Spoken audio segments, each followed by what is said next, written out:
You really should look to finding those guys I told you about. You're missing out on a lot of opportunities.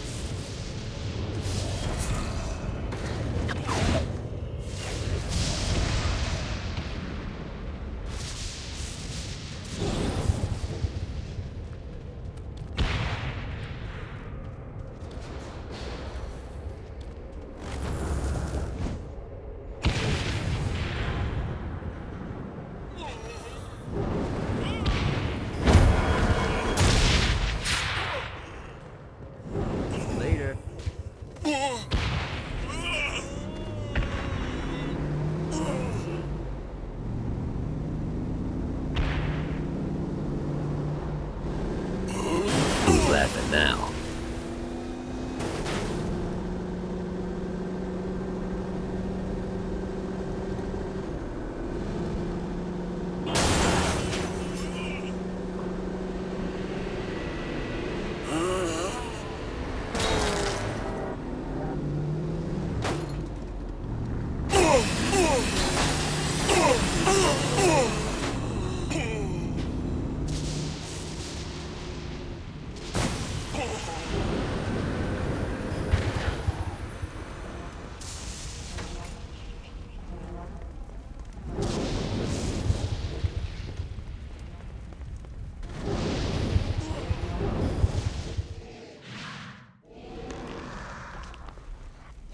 Lights up. William Shakespeare, humanity's greatest playwright, and hell's most diabolical purveyor of entertainment, looks on as a brave mortal on an Orphean quest enters. The bard's interest is piqued, and he looks to test his visitor's mettle.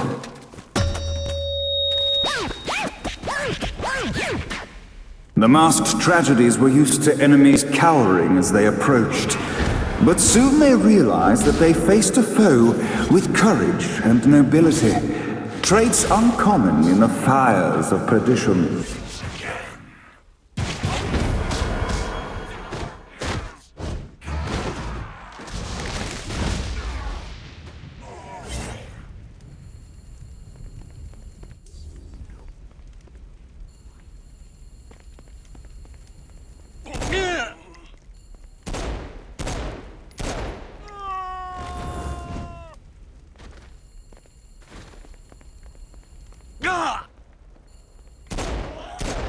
The inciting incident resolved. The time had come for rising action.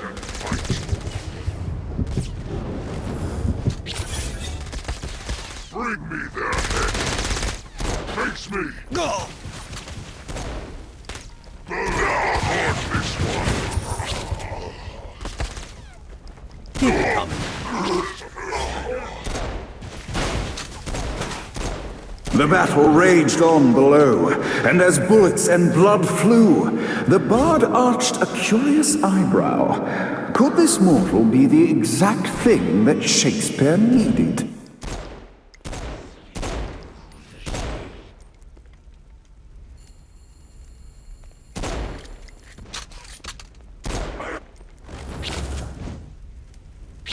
I shall wear. This battle is far from over, mortal. Arise! And now, Act 3!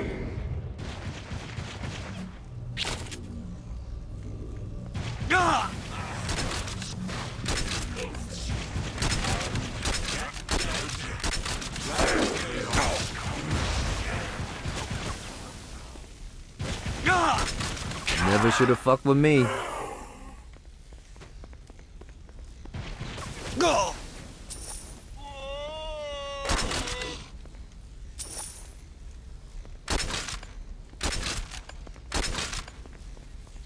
The conflict resolved. Shakespeare eagerly awaited meeting the champion that dispatched so many of his men. Undoubtedly, they were here for the bard's aid. And while happy endings were not a thing found in hell, Shakespeare always had a soft spot for comedies. In the land of the living, William Shakespeare is regarded as one of the most prolific playwrights of all time. However, to the denizens of hell, the bard is seen in a far different light.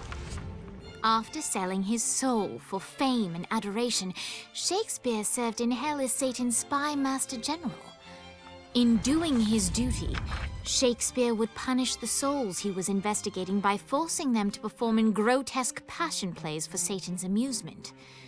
But in a Twelfth Night-esque twist, Shakespeare found himself living a double life.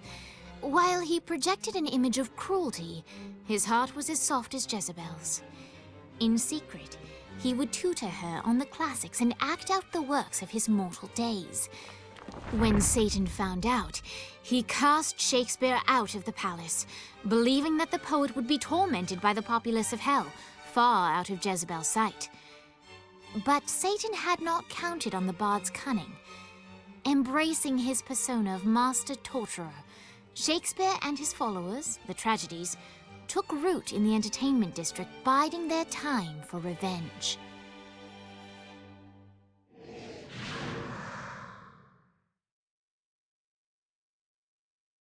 And so Shakespeare called forth the Deus Ex Machina to bestow our protagonist with the arcane power of Force Stomp.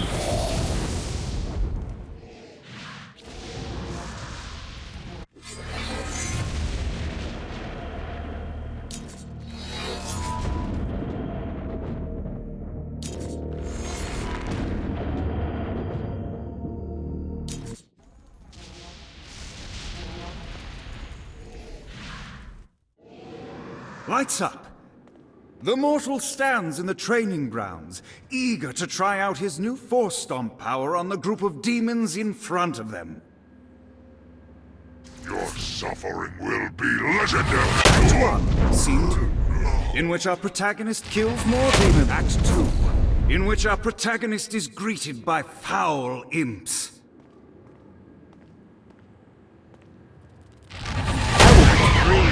In which our protagonist learns that Force Stomp even works on flying enemies, enabling them to remove a Dark Inciter's shield before shooting them to... The day is won, and the curtain closes on our noble hero.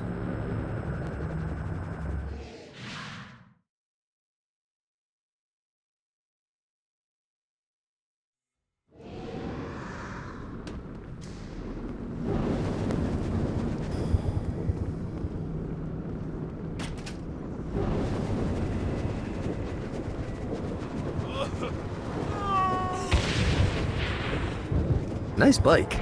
It's mine now.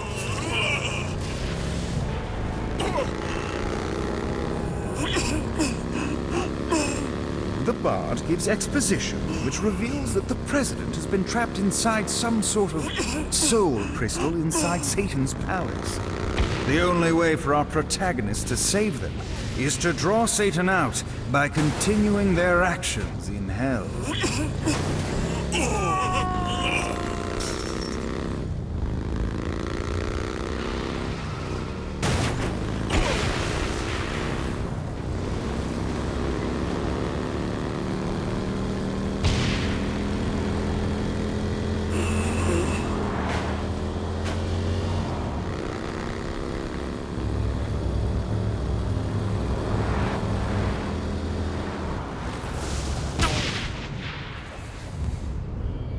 Got it. Let's see what these things can do.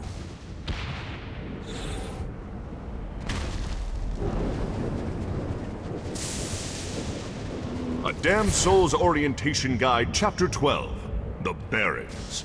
Once a lovely location for bacchanals and ritualistic murders, the heavenly host laid waste to the Barrens in the last war between heaven and hell. I have forbidden rebuilding the Barrens, so it serves as a reminder for what we lost. Only after I lay siege to heaven will I allow it to return to its former glory.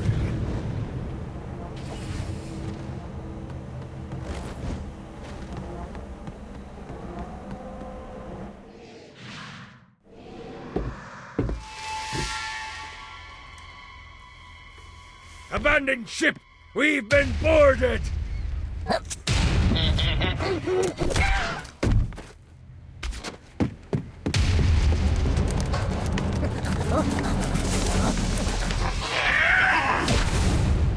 Get these damn things off my ship! I am the scourge of the seven seas. Ready to give up yet? Just like the old days.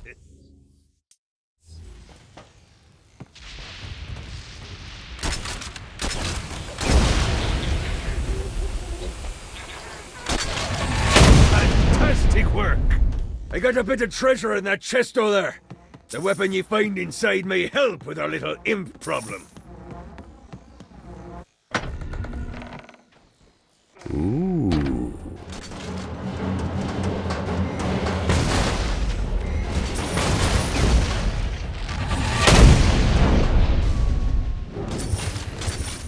Get off, you piece of shit!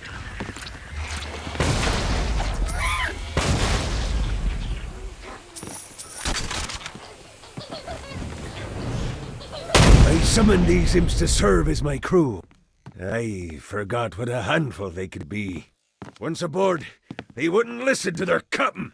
They ran amok in the bowels of the ship.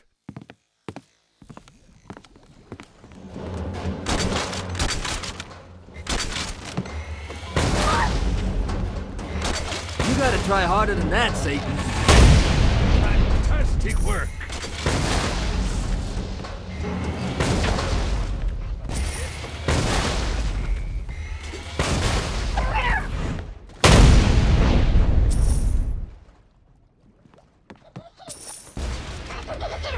Hey, it's okay to drop the pirate voice. What pirate voice would that be? Wow.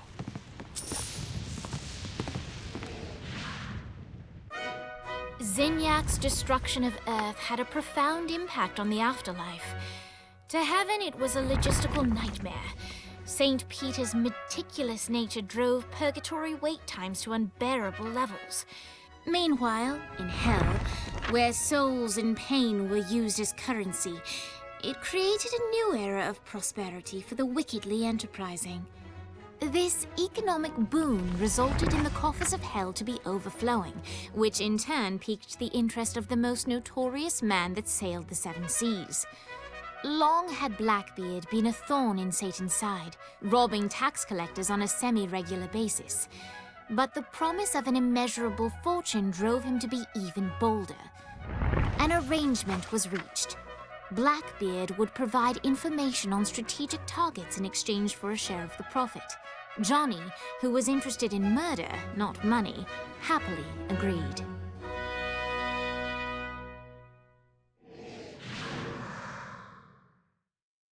I grant ye the ability to summon my crew whenever they're needed.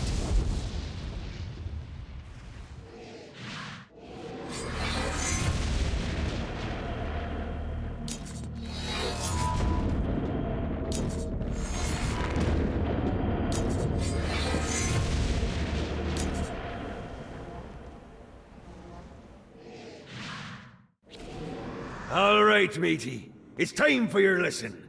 Let's summon me favorite scurvy-riddled hellion, the Imp. Why don't you start off by summoning an imp to take out those enemies? There you go, matey. Now take down the other demon. Those little inkle biters are vicious. Now let's practice your aim. Take down the demons on the islands.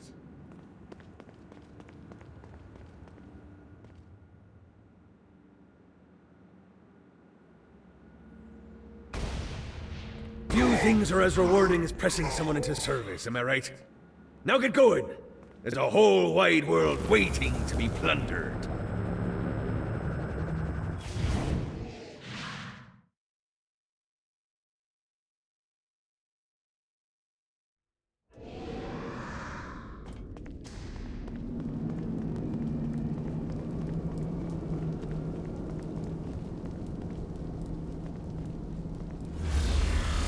Don't mind if I do.